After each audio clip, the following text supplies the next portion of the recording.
Hello and welcome to the podcast. This is Bristol Real. I'm Val. I'm Jerome. And I'm Tom. Today we spoke to Johnny Morris, fossil collector and business owner of World Fossils at St Nicholas Market. We spoke to him about how he became involved in fossil collecting, where his interests have taken him, the people he's met while he's been in these amazing places, and his thoughts on being an independent business owner. Hope you enjoy. Okay, well, thank you very much for coming on the podcast. You said you'd been interviewed before. Was that a recent thing? Well, no, it's just people call you up because of the nature of the work that I'm involved in. It's always of interest to people, and because it's not just a job. Mm-hmm. It's full time, but it has aspects of work and hard work in it too. Well, I actually saw you a while back when I came to the Bristol University Open Day. I had a walk through St Nick's Market and I saw your stall and I thought it was really interesting and unusual. Do you know if anyone else does a similar thing to you? There's plenty of shops that sell lots of lovely crystals in Bristol as well. I think, in fact, there's probably 3 others. So, but I think it's how you do it and just putting a little bit more time in sourcing those unusual products as well that you won't see every day on the high street. But it's almost like a hobby rolled into one, to be honest. So how did you get into it? Has it been a sort of passion of yours since you were young? Always, really, yeah. It's just something that you teach yourself as well. I left school with nothing, not a qualification. And, when you're trying to just find your niche in life, you quite don't know what it is, and then you kind of have this little epiphany. And I think just back in the day, must be 25 years ago now, I used to love heading off to Lyme Regis, just beach combing. And being down there as a child in '76 when we had the drought and everything, and it was just a different place to be in then as well, because you had not so many people that are as interested in this type of science, if you like, today. We've got good programmes on to sort of get more people interested in these things as well. So Lyme Regis was a good place to collect back then as well. It's still a good place now, but that's basically the catalyst.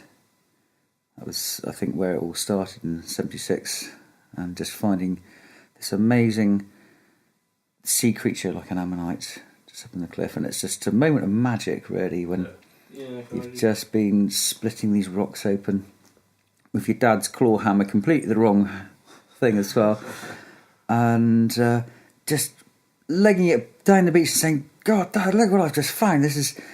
And then later realising it was 190 million years of age as well. And I think from that point you're sort of captivated, really. Rather than just seeing it in a book, you're actually there doing it. First hand sort of thing. So, and, you try all sorts of things, like for work and everything, but it has to just fit as well, doesn't it? It's like you guys following your dream as well. So with that, took a backpack of fossils off to Glastonbury Festival 22 years back or so. Went up into the fly pitching area, laid out a blanket, and had a cracking time. Met some of the most interesting people, because it's a vehicle for you to really engage with more people than just bumping into complete strangers. You've got this spread of unusual things, from trilobites that could be collected up in Wales. So everything that I had there with me was, in the main, what I'd collected myself over the last few years. I thought, I'm sure somebody else would like this. So it was basically just taking it over to Glastonbury and sitting there for a few days, and made a little bit of money. Actually more than I could make washing dishes in a restaurant as I was at that point. So I didn't think, well, this is going to get me rich quick. It doesn't really work like that. It's just enjoying it, really. Yeah. And that was the start of World Fossils then.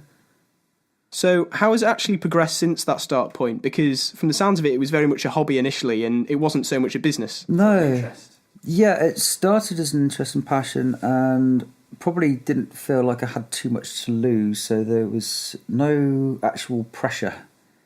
And I think when things just slot into place very naturally, and I've always been a one to sort of visualise things, and I don't know where it comes from, call it what you want, but it's like a way of making something happen before it has. It's just, you think about your future and your aspirations and how you want something to work, and I suppose subconsciously you're always thinking about that, and I guess it's just been luck as well, either making your own luck or just things just fall into the right place as well. So I had some help with the Prince's Business Trust, and they were brilliant, and they get you more business-like because then you're part of the system, and of course so you've got to slot into all those things as well.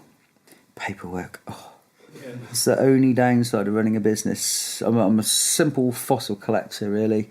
So receipts, figures, oh my god, So, but every business has that bit to it as well. The donkey work, So do you travel a lot? Is it from one place to another, or? Yes, quite, not as extensively as I used to, because now I'm a father. I have a 3-year-old daughter, so it's just getting, priorities as well, I suppose. But yeah, before, it was nice in some respects because I was into just backpacking before I had my business anyhow, and would have my washing up job, save up, go off to India for 6 months.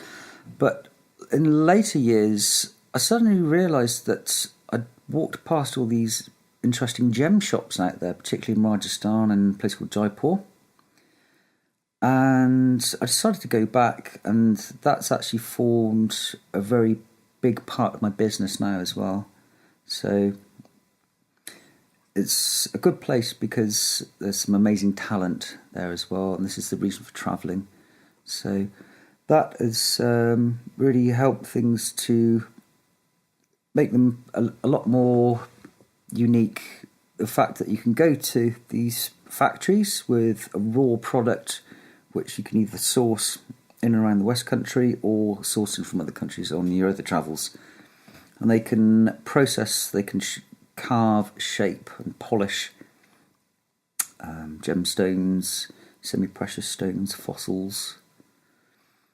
And for me, it's nice to hang out with these guys as well, because you're working with two cultures, Hindus and Muslims, mixed factories, and also some Christians there too. Because when they have religious holidays, the whole factory would just be shut. Nothing would happen in Ramadan or whatever. So it's an interesting place to be, because it's a lovely cultural exchange. When I'm there for 3-4 weeks, you get to know all these people as well. So it's not just making a product. It's like just to observe how other people live while you're there as well. So you're not in just some Ponzi hotel.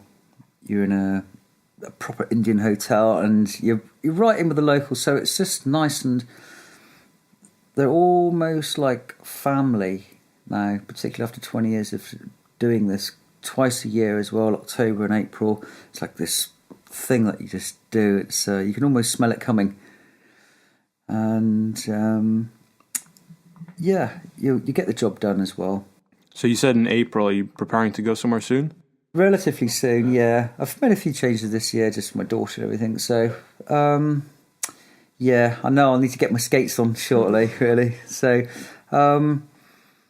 yeah, it's a nice place because you've got an international crowd of people there. You've got Germans, Australians, Scots, Italians, from all over the world, which are all there to do the similar type of work as well, but we're all different in our own ways. And this particular hotel is very vibrant at night, so there's lots of tables of people, and you virtually see them there every year too. So it's that nice familiarity and everything.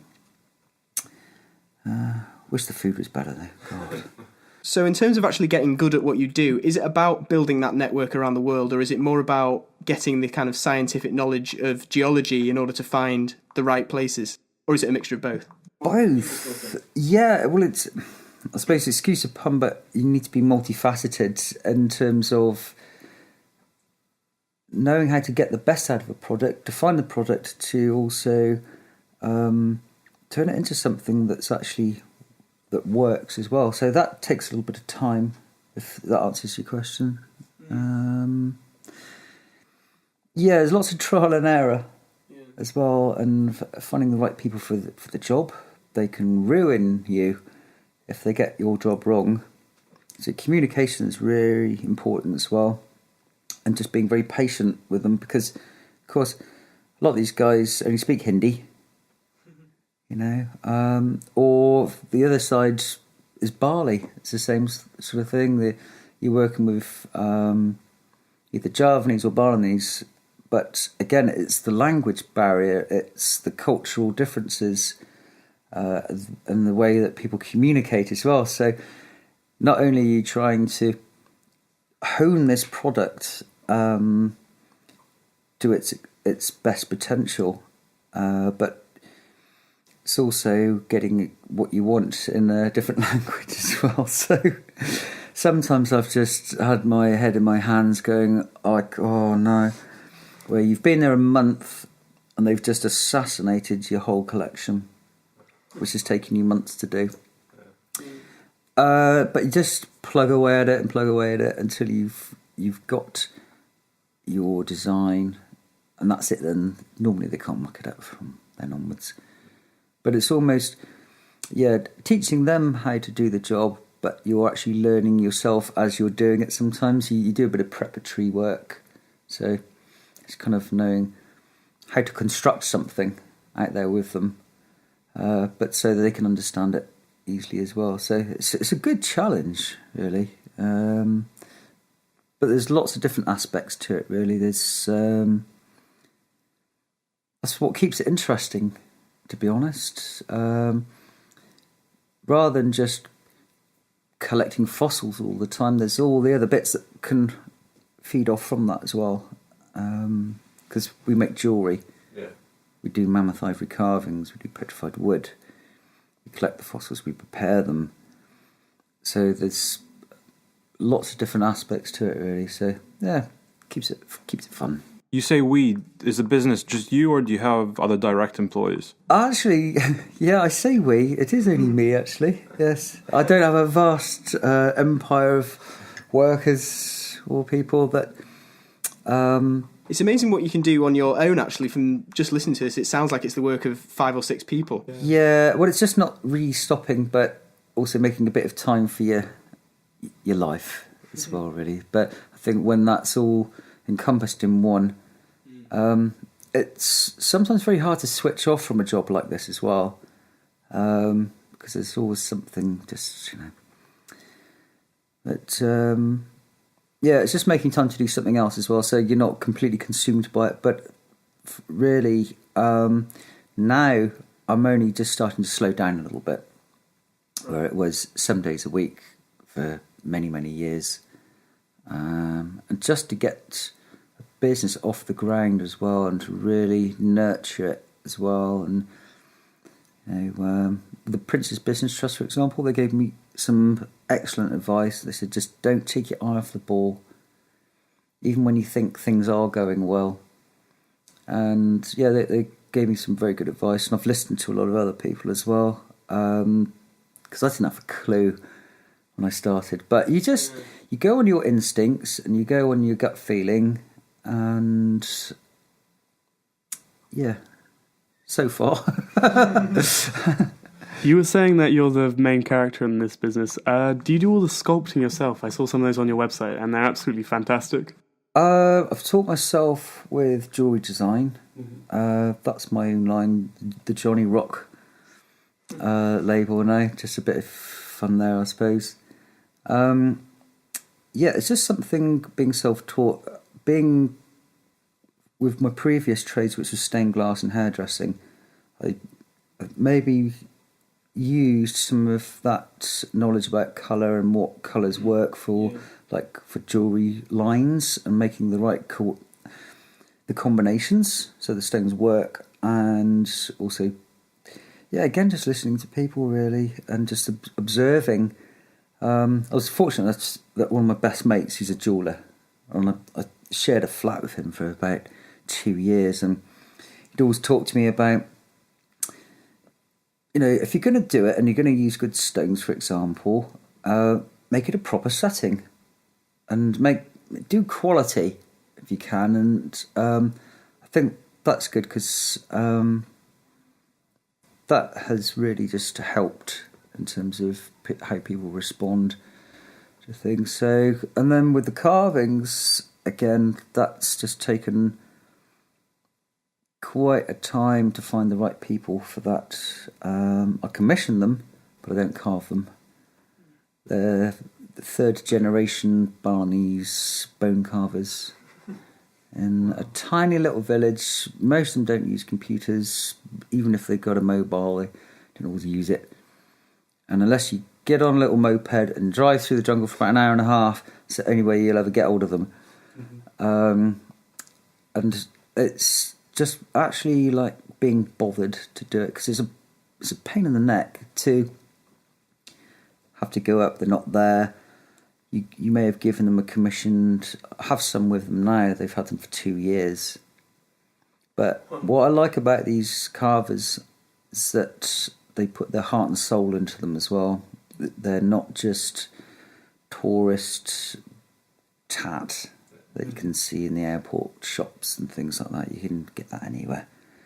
When you get these pieces back, they have movement and expression and all these things, and to have that is quite an honour, really, to be able to get work from them as well. And they're in continuous demand, these people. So they'll just fit you in when they can. So to get pieces like that, you can't just rock up there and say, right, can I have 20 of those? And 20 of those will go, no, it's just, some people do work to order, but they're just knocking them out. And so, yeah, pace of wait a little bit longer. Within the actual fossil industry, are there kind of bigger formalised companies with lots of employees, or does everyone operate in quite a similar manner to you? No, everyone has their own formula, which people will just find works for themselves as an individual, really. Yeah, I suppose that there are big outlets that you can go to, strictly wholesale only, though. And they do their way, they'll cover all the mystical side of the crystals and all this stuff, And I figured just because that's already addressed in a really good way as well. What about the fossils? What about the geology? What about the paleontology and the mineralogical side of it as well? Rather than just going down the Glastonbury route, because that doesn't really quite sit with me too well in some respects. So I thought, well, let's make it a bit more like a museum, where people can come in and read my poor handwritten labels and, just enjoy themselves looking at things. So that's how you actually personally treat looking at fossils. You don't assign any sort of ethereal beauty to the specimens. You just look at them scientifically and think that's an amazing bit of chemistry. Yes, yeah. It's a celebration of natural history that what has just come out from the ground, given lots of time and energy to source it in a gentle way rather than dynamiting them out of the cliff. Or if the fossils just fell out of the cliff looking like they do in the shop, I'd be really happy. So, you have to put all that effort into cleaning them up and stripping the rock away to expose them as well. And that takes, quite a bit of time. So it's just really to sort of promote rocks and fossils as like a natural resource. Do you have any favourites? Yeah, there's a few.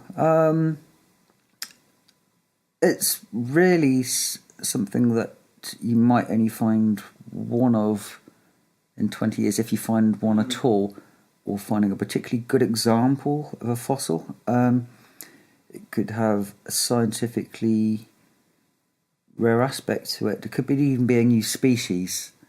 Does that happen? Yes. Yeah, really? Yeah. Went to the Himalayas. Must have opened and shut 4,000 of these ammonite nodules, and you walk for about 12 days up on the Annapurna circuit. I knew what I was looking for anyhow, and just thought, I'll have a little adventure up there. Ended up bringing back about 30 or 40 of these specimens in a rucksack. Getting them through the airport was a nightmare. And yeah, this particular species hadn't been described, and of all these thousands that I opened and shut, there was a few that had a slight variation in the ornament on their shell, which put them in a different group. So yeah, that was a nice little landmark, really, after all that effort.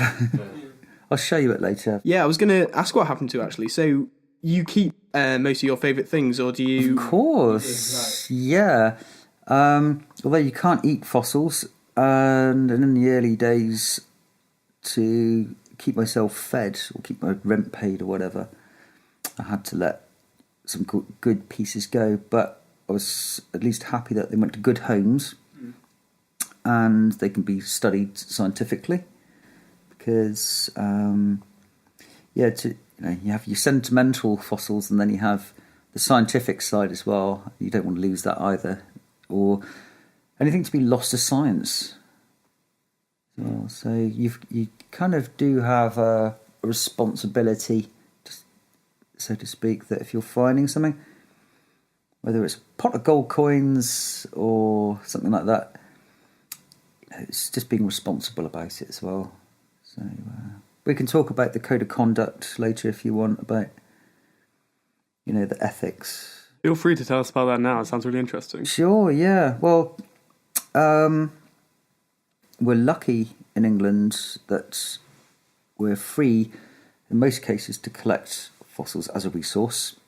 But what's happened in recent years is that areas have just been over-collected, either just by people that just are interested in it, or they don't know what they're doing, and they go in there and they're smashing the place up, and it's causing too much erosion, and then you're losing the scientific record. Everything, because everything has to be in context, in layers as well. Otherwise, it's just a fossil, And there's only a finite resource of these fossils coming out at any one time, unless someone's putting a road cut through and there's tons of them. But it doesn't happen very often, I can tell you. And if it does, everybody's there anyhow. So a bit of a gold rush then. It's like if there's a landslide at Lyme Regis, every man and his dog's down there. But they've got a code of conduct in place at Lyme Regis and Charmouth and all the way along the coast there. And then you're moving into RIGS sites. And it's an abbreviation, and I should know that, shame on me. Anyhow, Registered Important Geological Site or something like that anyhow. And then of course you've got your triple SI as well. And I think that's site of specific scientific interest, and that's more protected. I think you can still collect there, but you just can't dig, or you just can't go hacking into the cliffs. But they don't really want you to do that at Lyme Regis either, because firstly it's dangerous, secondly there's not much that comes out if you're just digging blindly, because fossils are all the way through on layers. So you just get them gently, and that's the thing. It's like working with nature. You tend to find more after heavy storms, because the whole beach line just gets kicked up, and it'll virtually re-landscape a whole beach. It's incredible. You can go there from month to month, and I've actually put this to the test. Photographed beaches from month to month as well, and built up this little collage. And it's amazing that the ability of the sea to move a 5-ton boulder. half a mile at the beach. It's just ridiculous, you know. So yeah, there's a lot of work, particularly on the Severn Estuary as well. You've got the second highest rise and fall of water in the world, second to Nova Scotia there. So a lot of erosion occurring all the time as well. And that happens to be a really good area for fossils as well.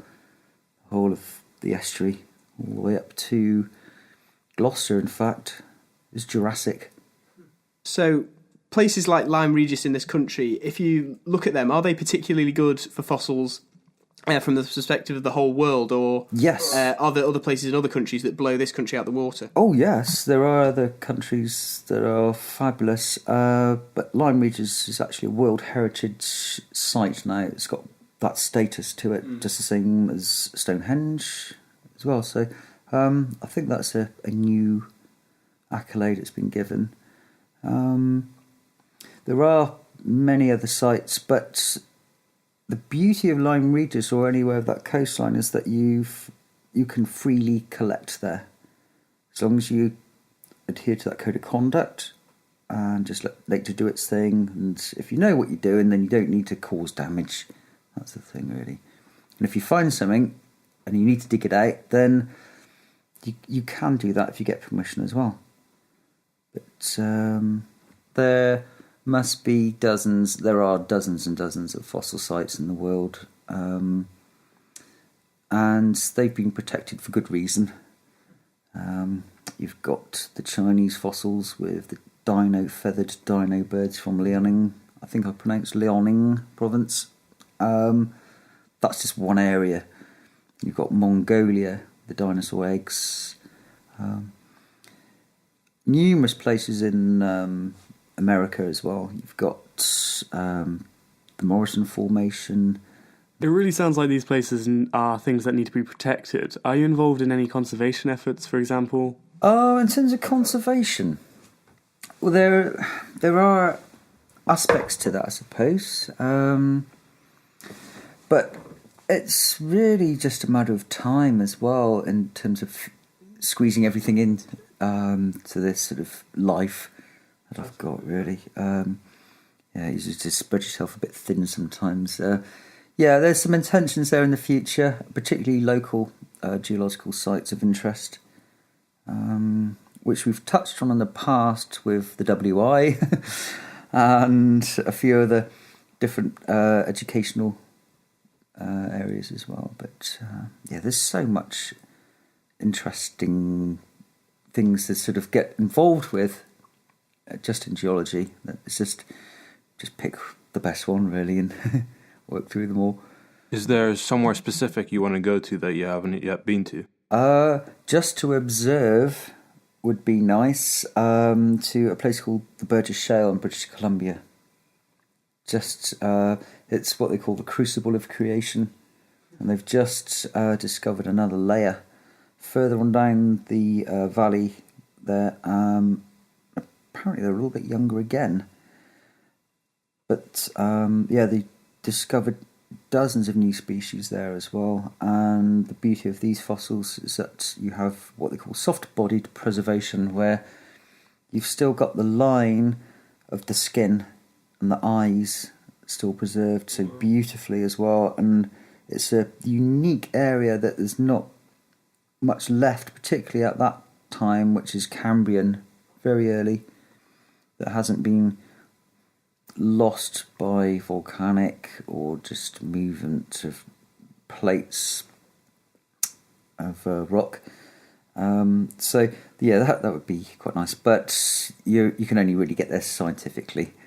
So I'd have to go in with some academic body or something.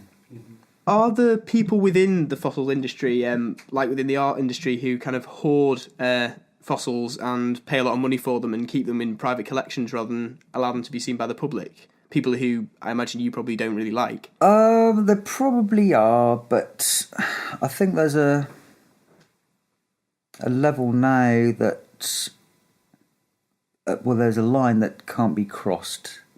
I think fossils are works of art.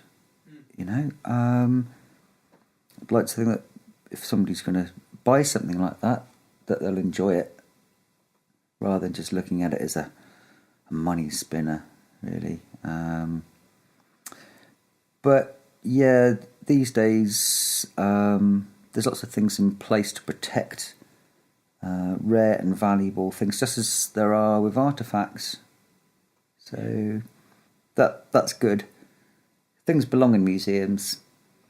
Things deserve to be looked after well, and not just, pillaged from sites just for the sake of some money. Really, yeah. Have any of your findings found their way into museum and been put up for the display? Maybe, yeah.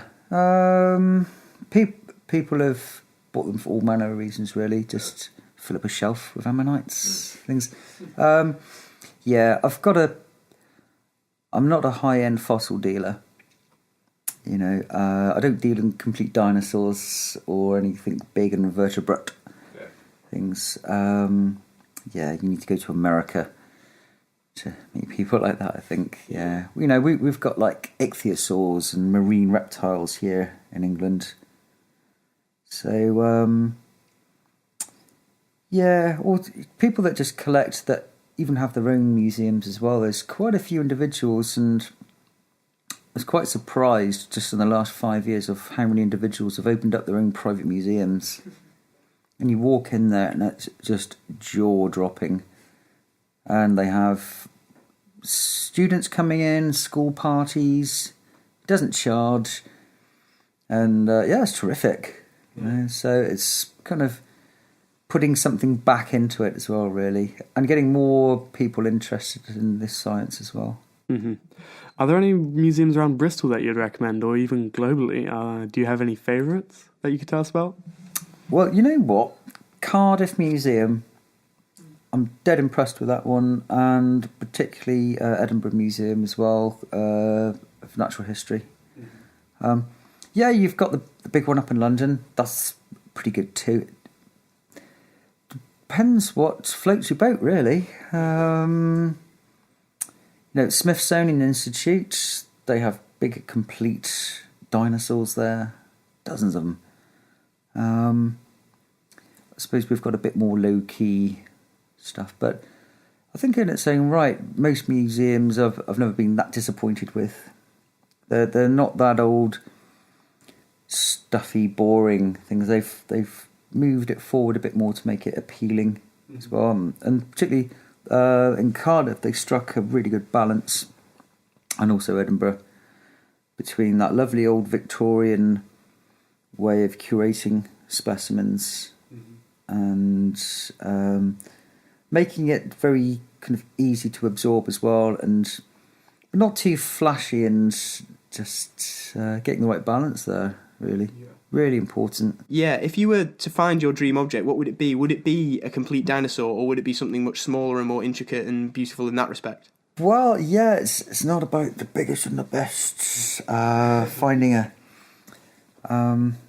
it's what the areas you know the best as well. And personally, my areas that are collecting would mainly be marine, ancient marine formations, either up in the middle of Wales or down on the Somerset coast or something like that. So, yeah, to find a nice complete marine reptile would be wonderful.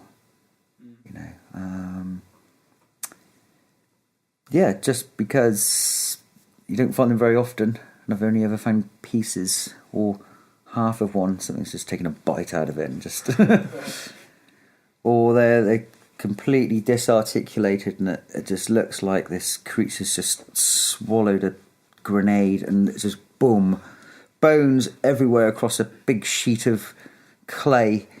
You've got to lift the whole thing out really carefully, dry it out slowly just so it doesn't crack and fall to bits, and then work out what the hell to do with it all.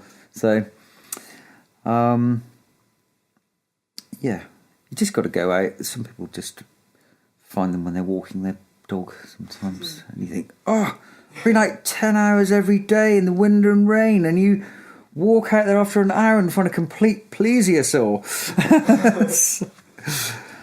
But there was actually a fisherman that found a complete one along the Severn Estuary. It's in Bridgewater Museum now. He's a fisherman. So I wasn't really looking for fossils, and he just stumbled across, looks a bit like Loch Ness Monster. Yeah. Very long neck, big flippers, bit of a badger of the sea, really. They're solid creatures, and yeah, they're predators. To find one of those would be wow. Yeah, would you say it is mainly luck? Obviously, I don't want to discredit your skill as a fossil finder, but would you say it's luck when you find some of these amazing examples? Sometimes you don't even know what it is until it's recognising the shape and the bump of the in the rock, the coloration. Some fossils come in what you call nodules, and it's recognising that as a nodule that may contain an ammonite. That, for example, we're looking at, an 11-inch ammonite. When I found that was completely covered in rock, and it was about a foot thick, and it had been broken in two. Now, people had just walked past that, but I saw the cross-sections and went, oh, wow. Wrapped my scarf around both pieces, and then 20 hours of work later, that was the finished result. So, if you know what you're looking at, and that's a skill that you hone over an amount of time as well, it's kind of learning almost to sort of read rock in a way, or knowing where the horizons would be on a beach that may contain specific fossils, because you've got layers, and each layer has different species in it. So once you can locate that and then maybe find an exposure, then you might get lucky. So again, it's just a question of going out all the time and just keeping your eyes peeled, really. What's the greatest lengths you've ever been to for a particular specimen? Well, going up to the Himalayas was quite a deal, really. Yeah. Particularly because it was just infested with Maoist soldiers at the time as well. So it was a place when Nepal was kind of in major curfew, and there were fuel strikes and everything was on strike, and it was a nightmare once you'd actually gotten off the trail, because it was a 3-week trek in its entirety, and then still had to walk about another 5 days afterwards because there was no transport. Just when you thought, great, you can just flop into a taxi and take me back to the steakhouse in Kathmandu, please. No. So it was, for those ammonites, I wanted to go up there and just really have a look around, really, because it's a formation that hasn't really been studied a lot. When you go on these trips, are you always successful, or do you sometimes have big failures? I've never really had what I'd call a failure, but I think it's just going out with the intention of what will be, and anything's a bonus, and just being in that moment of just, I'm going to enjoy this, and then there's less to be sort of depressed about when you don't find something. It's like going to Lyme Regis for a couple of days and just not finding an ammonite, but you would have got some fresh air and just had a walk around and maybe, learnt something else about the rocks and things. So, with that mindset, then you're not disappointed too much then. It sounds like a very big part of this is the adventure. Have you ever actually endangered yourself or been in danger as a result of your fossil collecting? Not so much. There's probably more danger of things like flash floods or just getting food poisoning or falling down a ravine or getting a rock falling on your head, really. I think it's just sizing up any situation these days as well and not putting yourself in any risky areas. Yes, you could go wandering off into the Saharan desert looking for fossils, but it just wouldn't, it's not as wise as it. It's like a risk assessment. It's probably no worse than walking across a busy Indian road in rush hour or something. You just kind of keep your wits about you. you've got more problems in those countries of just maybe somebody stealing your money belt or something, but not actually being held up or such like. But yeah, it's just the geographical dangers as well of where you are. So I think having an accident whilst you're climbing up a bank or something in Nepal is not a good idea, really. So it's just, you want to really climb up there, but you think, is it really that worth it? And most of the time it isn't, really, because the amount of times you see big boulders just tumbling down, and it can be the slight vibration of a hammer as well. So it's really looking more of your eyes and maybe just being quite gentle in these areas as well.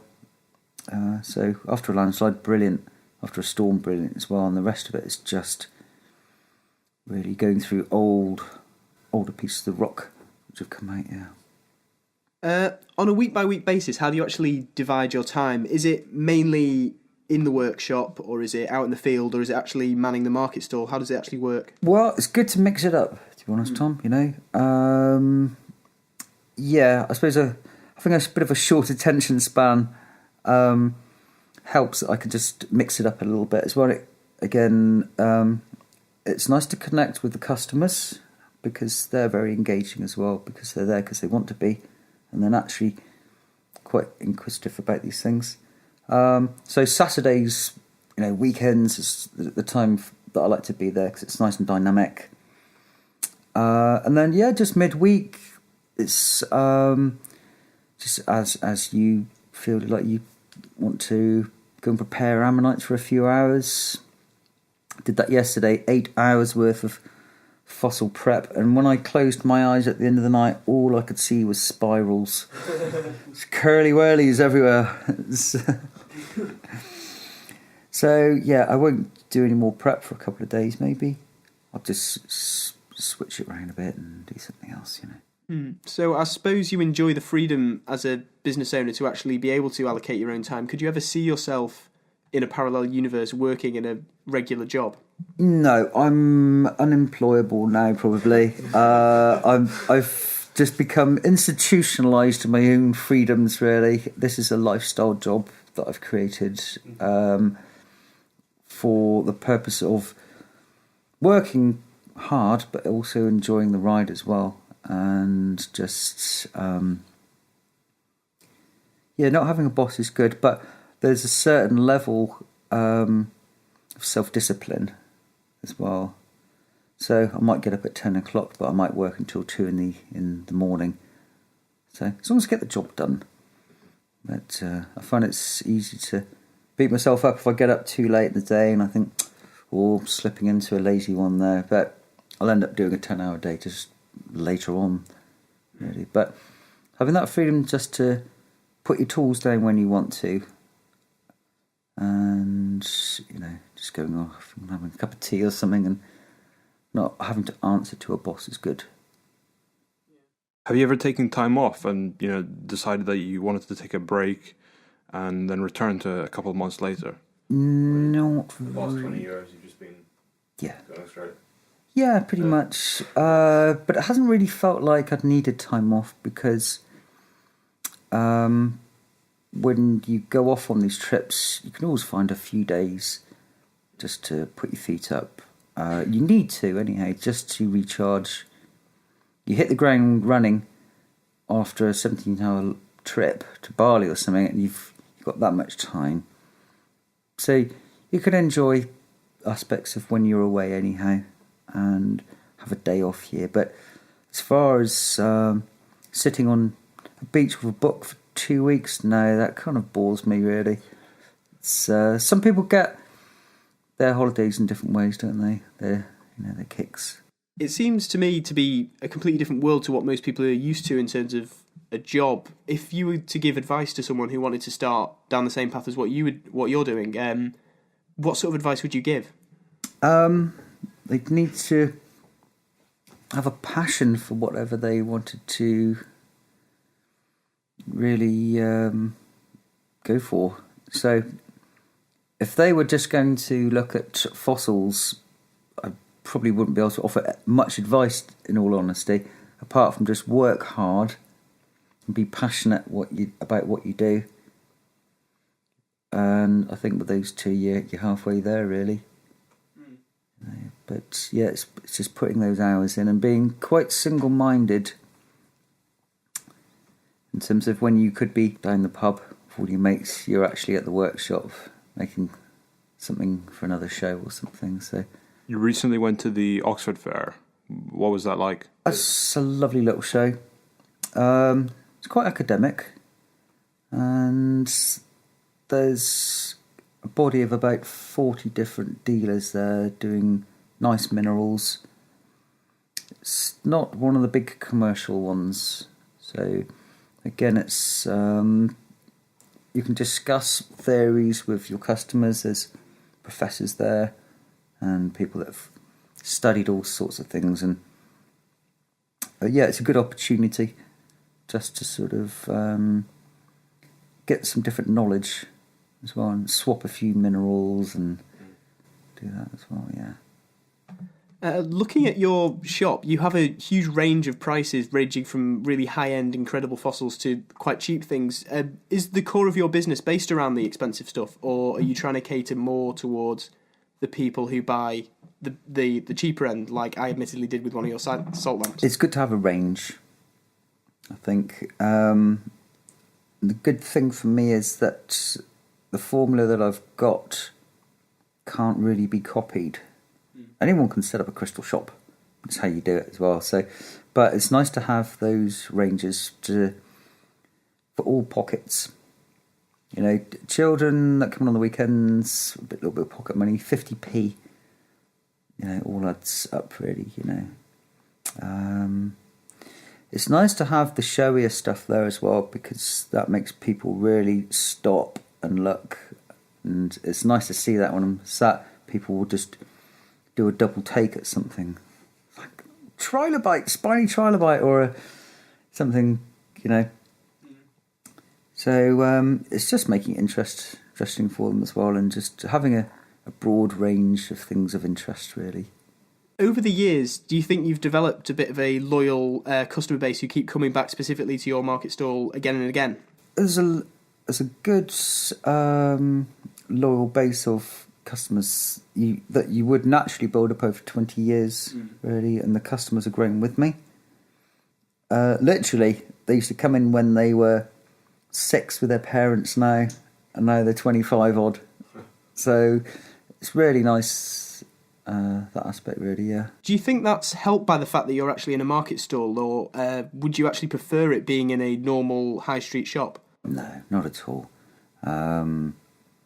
I think there's something nice and grassroots about markets, particularly St Nick's Market as well. It's a gem of a market, really. Architecturally, it's unique.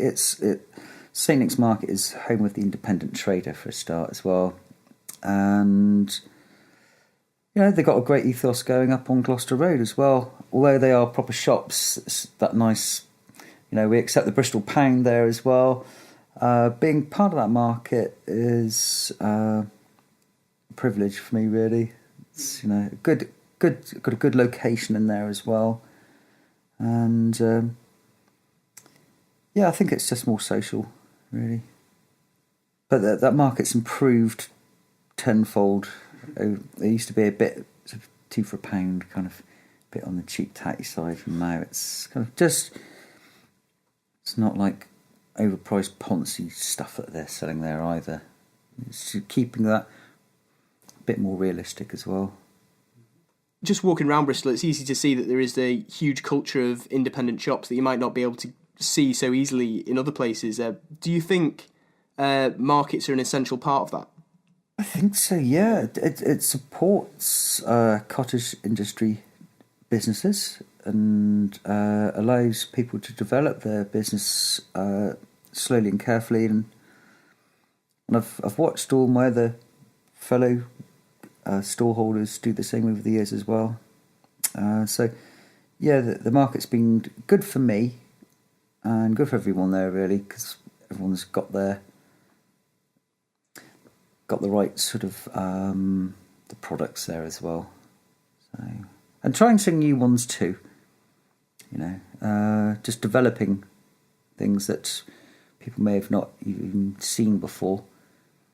And I think when people respond to those products, then that kind of confirms to you that what you're doing is right. When you've picked out something from a far-flung country, brought it all the way back, and people go, wow, you think, great, managed to get it right. Okay, so at this point, we like to ask our guests 2 questions, just to keep some sort of constant between each podcast. The first one is, what are you most excited for in the next 20 to 30 years? And on the flip side, what are you most worried about? You can answer personally or globally. Well, I think the future's quite bright in a lot of ways, really. When you're easy to get bogged down with media and things like that, to be reminded about the bad stuff. I think we're in an age now where we've just got so much at our disposal. Just the speed and the pace of it as well. We've got more opportunities than ever before, even if you're living in a sort of small shack in the middle of somewhere. But I guess on the flip side, the world is moving way, way quicker, really. And I think, when my daughter's grown up, what sort of world would it be? But it's, just thinking about how much food the planet will have, and the management of resources on our planet as well. So hopefully, people can start to get back into the grassroots things of just a bit more self-sufficiency. I think that's something that would be a nice thing to sort of strive for. Do you do any of that yourself, like grow your own food? With sort of getting more of a bit more land to keep some bees, less fossils, and a bit more kind of self-sustainability as well, without all this hippie stuff. It's a practical thing. My gran did it in the war, and all her generations before her. And I think, getting back into some more nice old traditional ways is good for the future. Yeah. I think markets help towards that, actually. Small They do. are more sustainable than big ones, I'd say. Yeah, they're more personalised as well. They just got a down-to-earth vibe to them. Yeah, thanks for taking the time out of your day to talk to us. Yeah, Yeah, that's really, really interesting. Thank you very much for speaking to us, Johnny, and thank you to our listeners for taking the time to listen in. Hey guys, thanks for listening to the podcast. Hope you enjoyed it. If you're interested, you can have a look at Johnny's website, worldfossils.co.uk. He's got some cool pictures of his collection and all the fossils he talked about on this episode. He's also got some background info on them, so if you're interested in that, you can have a read of that information. You can also find him at St. Nick's Market from Monday to Saturday, so if you're in the area, definitely stop by, say hello. Next week we're talking to Nathan Lee and Jason Mead, who are the owners of Milk Thistle Bar, which has recently been nominated for GQ's Best Bar in the UK award. So definitely stay tuned for that episode. You can also follow us on Twitter at Bristol_real, and on Facebook by just searching for Bristol Real in the Facebook search bar, and we should come up as a first result. You can just use the link in the iTunes description. So that's about it. Thanks for listening, and hope to see you next time.